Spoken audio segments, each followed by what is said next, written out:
आजीच्या हातच्या चॅनलवरती आपण आज एक नारळाची बर्फी बनवणार आहे। आता रक्षाबंधन आणि नारळी पौर्णिमा आली, त्यानिमित्त आपण नारळाची बर्फी बनवतो। त्याच्यासाठी आपल्याला साहित्य लागणार आहे। तर 2 कप नारळ आहे, 2 कप दूध आहे, अर्धा कप साखर आहे, अर्धा कप दुधाची पावडर आहे, 2 चमचे आपण गुलकंद घालणार आहे आणि 2 चमचे रोज सिरप घालणार आहे। तर आपण हे गुलकंद घालून नारळाची बर्फी बनवतोय। गुलकंद अतिशय शरीराला थंडावा देतं आणि पिस्ते आपल्याला वरतून डेकोरेशनला लागणार आहे। आणि तूप आहे, हे वितळलेले तूप आहे। तर आपण 1 चमचावर तूप घालतोय। त्याच्यावर 2 कप नारळाचा कव आहे, अगदी आत्ता तोडून फ्रेश खवलेला नारळ आहे। तर आपण थोडंसं परतून घेऊया नारळाला 2 मिनिटं। पांढरा स्वच्छ खव घेतलेला आहे आपण, तर ते आपण मध्यम गॅसवरती 2 मिनिटं परतून घेतलेलं आहे। तर याच्यात आपण आता 2 कप दूध घालतो। सगळं या मेजरमेंट कपनी घेतलेलं आहे। तर हे 2 कप दूध मी मोजून ठेवलं आहे, ते घालूया। हे फ्रेश दूध आहे, म्हणजे होल मिल्क आहे। बऱ्यापैकी जाड साखर आहे, तर त्याची आपण पावडर करून घेऊया, म्हणजे ते पटकन विरघळेल। बारीक साखर असली तशीच घातली तर हरकत नाही, पण थोडी जाडसर साखर आहे म्हणून मी थोडीशी बारीक करून घेते। दूध घातल्यानंतर मध्यम आचेवरती आपण 15 मिनिटं ठेवलं होतं। तर आता याच्यात आपण पिठी साखर घालतोय, अर्धा कप आपण मिल्क पावडर पण घालतोय।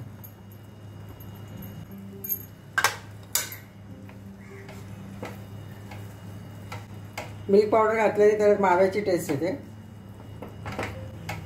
मी ते एव्हरीडेचं मिल्क पावडर घातलेलं आहे। त्याच्यात साखर विरघळली आहे, तर आपण त्याच्यात 2 चमचे गुलकंद घालतोय। म्हणून साखर आपण थोडी कमी घातली। गुलकंदमध्ये पण साखर असते आणि रोज सिरपमध्ये पण साखर असते। त्यामुळे 2 चमचे गुलकंद घातले, 2 टेबलस्पून, आणि रोज सिरप पण आपण 2 चमचे घालतो।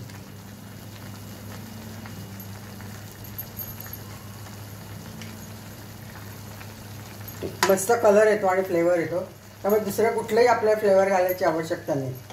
म्हणजे याच्यात तुम्हाला वेलची वगैरे घालायची गरज नाही, केशर घालायची गरज नाही।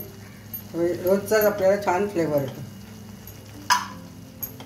हे आता आपल्याला घट्ट होईपर्यंत ठेवायला लागेल, मग आपण थापून फ्रीजमध्ये थंड व्हायला 1 तासभर ठेवायला लागेल, तर त्याच्या वड्या छान पडतील।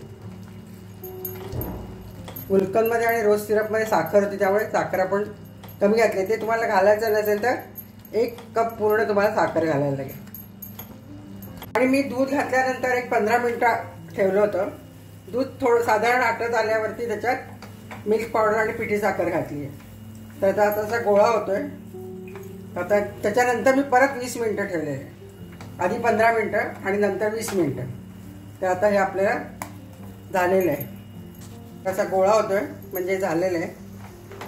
तर आपण आता हे ताटामध्ये सेट करूया।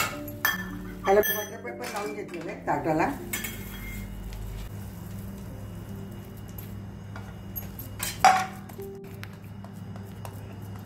गुलकंद बर्फी तयार आहे, तर आपण याच्यावर पिस्त्याचे काप घालून सजवूया।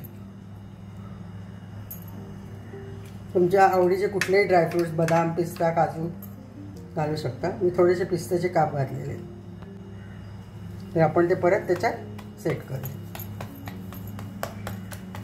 तर आपण हे थंड झाल्यावर त्याच्या वड्या कापूया।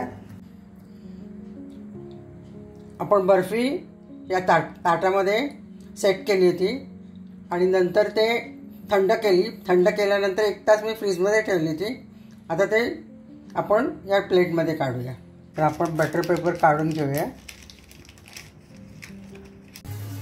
ही आपली गुलकंद नारळाची बर्फी तयार आहे। खूप टेस्टी झाली आहे, खूप छान झालं आहे। ते गुलकंदमुळे कलर थोडासा डार्क आला आहे। तर तुम्हाला ही रेसिपी आवडली तर लाईक करा, तुमच्या मैत्रिणींबरोबर शेअर करा आणि माझ्या चॅनलला सबस्क्राईब करा।